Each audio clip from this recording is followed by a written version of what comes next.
Andor episode 6 is a lot better than episode 5. Episode 5, I almost fell asleep. It was really, really slow. But you know what? I'm going to say this.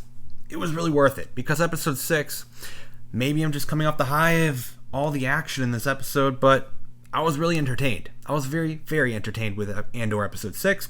So I'm going to go quickly through this here before, we get to the action parts of it here. But in this episode, we get to, investigate more of the Imperial side once again, the lifestyle of the Imperials and the Imperial officers and the, all their lives and how their lives operate, especially the guy here on the right. We get to see a little bit of this guy before he dies in the episode, spoiler. But basically, the infiltration plan has begun, and they're obviously dressed up in their Imperial uniforms for this Imperial base on this planet. I don't know a lot of the names right now. I don't even know a lot of the names of the characters besides Andor and Skeen, the guy that he's been feuding with. But besides that, this is the crew he's been hanging out with. Andor's been hanging out with for 3 episodes now, or at least since last week. And then they finally get to the infiltration. Basically, it takes 20 minutes or something like that to get into the actual Imperial base. But once we get into the Imperial base, it really picks up, as you would expect. Because if this is a really boring Imperial infiltration, then you're doing something wrong. We have space lesbians, of course. Disney's got to put that into there. So we got our representation shoved into our episode. Whatever, don't really honestly care. They're not big characters. Then we got to, basically, they have found all the Imperial credits, and it's probably going to have quite a significant part to the ongoing episodes here, especially with, that Imperial lady who's been looking for Andor, and just all the different people that are looking for Cassian. And, his involvement in this Imperial infiltration and them stealing all the credits is really going to have an impact, I think, for the rest of the season. So that's really cool. But we got to see this whole entire vault of all these Imperial credits, and they stole 80 million or something like that. That's pretty insane. And then this is probably the most visually appealing episode of Star Wars live action television we've seen yet. I'll be completely honest. It looks, when you compare just this single image right here to literally anything in the Kenobi series, or Book of Boba Fett, or even The Mandalorian, any of the live action shows, visually, just talking visually here, this image right here is incredible. Absolutely incredible. The colors, the blues and the greens, and just that the TIE fighter hanging over the Imperial base, this TIE fighter pilot getting ready to go and chase down Andor and the crew. Just that quick little shot of just something so simple, but there's this whole show going on in the sky. There's that thing they've been talking about last episode. It's going to be kind of their distraction as they invade the Imperial base. This whole show in the sky, this meteor shower type thing or whatever. They'll have that going on, and then they'll escape. But they still end up getting chased by TIE fighters, of course, because you gotta have some cool action scenes. So this image right here is my favorite image of the whole episode, and probably of all the live action Star Wars shows, just visually. Then, of course, we get probably, again, one of the most visually interesting looking Star Wars battles on a Star Wars TV show. We've had some incredible stuff on the movies, of course. You can't really compare these shows to the movies, but visually, it just looks beautiful. I really love the colors they use within this meteor shower type thing, whatever's going on exactly. The blues and the greens and the oranges and the explosions and the fire. They did a good job on really engaging your eyes on the screen here with just everything going on here. It looks incredible. I don't know where the budget was like this for Kenobi, but they should have put a lot more effort into Kenobi. It just makes me so upset that the other Star Wars shows have not been getting the care like Andor has been, at least, visually. It just looks incredible. It looks incredible. It's been shot incredibly. The acting's been pretty good. The story in general has been fine, though. I mean, it's not the most incredible story so far. It's been pretty average, but when you look in terms of the visuals, how the show is paced and how it's produced, the acting, everything, it just seems so much higher quality. And that's something you can really say for Andor. So I just had to get in a few of these incredible looking shots. So you get the TIE fighters there, you get these meteors or whatever they are going through the sky. It looks great. It really does. So At the end of the episode, they escape and they do kill off a few characters. I don't remember basically any of their names.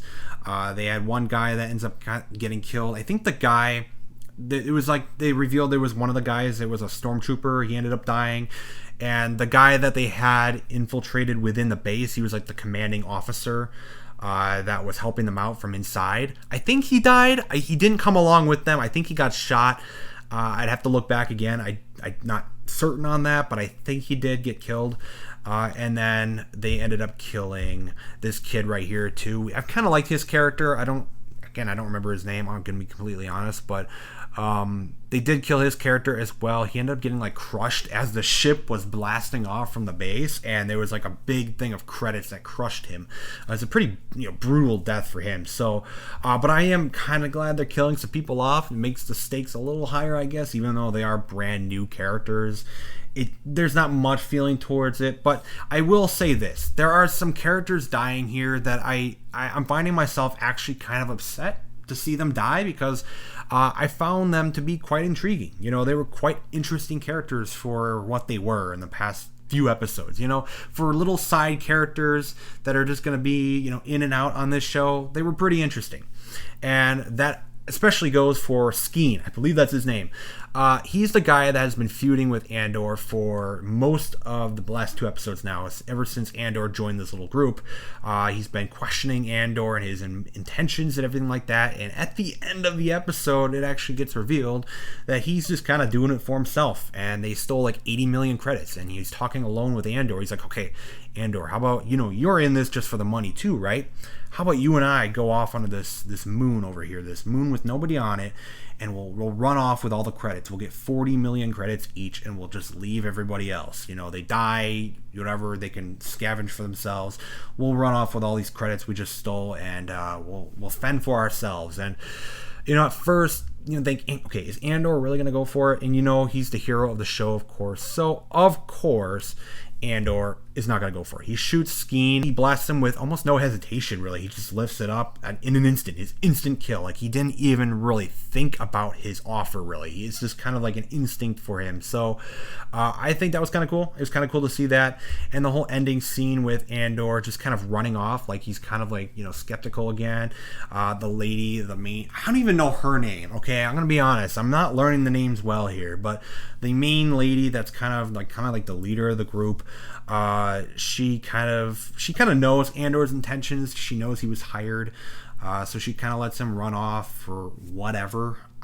I don't really know, but it was a really good episode. Okay, and before the episode's over, we're not just ending it with Andor and his crew that basically half of them died. The Imperials are now on high alert. So now they're on high alert because they just had their base invaded. They had 80 million credits stolen, and there's this rebellion starting, and it's a big concern for them. So that's pretty cool. It's always really cool to see all this Imperial, stuff. Like, there's some really interesting Imperial storylines that we just normally, I don't think we get in like a Star Wars, say a Star Wars movie. You're following the heroes mostly, and you get some cool scenes with the Imperials, Darth Vader, whatever. There are some cool stuff in Andor that you get to learn a little more of the Imperials and their lives, I guess. I can't say many people would necessarily care about that. There's a lot of people I just think would be pretty bored by it, but I kind of find it interesting. It adds a little bit more interesting aspect to this show. It's giving us some different looks into the galaxy, and I think that's fine. We do get some quick scenes with Mon Mothma. She's kind of talking in the Senate chambers here. You get some really cool visuals. I think it looks great. I think it really looks cool.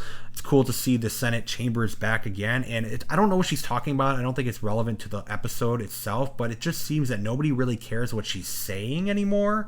I don't know how active the Senate is and what's necessarily going on, but she seems to be struggling on reaching people and just having them listen to her and reason with her or do anything, really. No one's really listening in the chamber, so I don't really know what's going on. Maybe it's because the Empire just really is doing whatever they want. I don't know. We're probably going to explore more on that later in the season, but really cool visual shot there. And the end of the episode ended up with, I'm going to be completely honest, I can't remember his name again. I know it's like some Skarsgård, the guy's last name. Stellan Skarsgård. I think that's his name, the actor's name. I don't know his character's name yet. I still haven't remembered. Luthen. That's his name. I remembered his name. Okay, that's the name I have remembered. He is very happy at the end of the episode. He ended up hearing like a guy in his shop mention that there was a rebel invasion or a rebel infiltration on an Imperial base. And he knows exactly what that is because they named the planet that it happened on. He's like, okay, it happened. They did it. They finally did it. He's super happy because the last episode, he was worried that Andor couldn't pull it off, but they did pull it off, even though like half the crew died. I think we will see more of him. I'm sure Andor is probably going to end up running back into him at some point.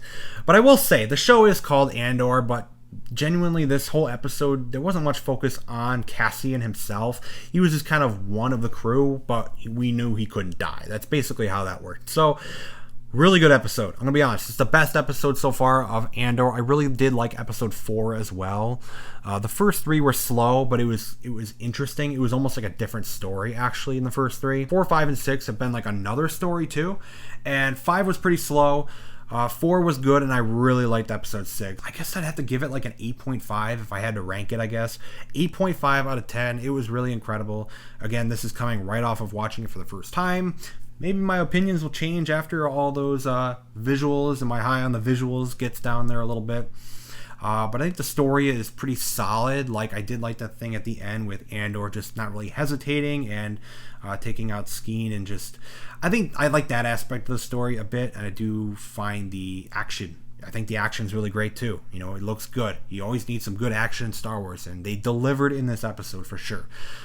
There was little moments there where it's like, okay, whatever, move on, please. It's a little slow in the beginning, but I think it was a really entertaining episode. I was gripped this whole episode. I think that's what you need to do with the story. You know, if you're gripped in the story and you're really, really invested in the story, and even some of these newer characters, you're doing good. You're doing a good thing. So I think Andor, this is episode 6, so we still have 6 episodes left. There's still quite a bit of a season left, whole half season left. So we'll see what episode 7 brings. I think it's going to be something almost new again, because this kind of wrapped up the whole Imperial heist type thing. And it's going good so far. Episode 5 was just kind of slow, but 6 was good.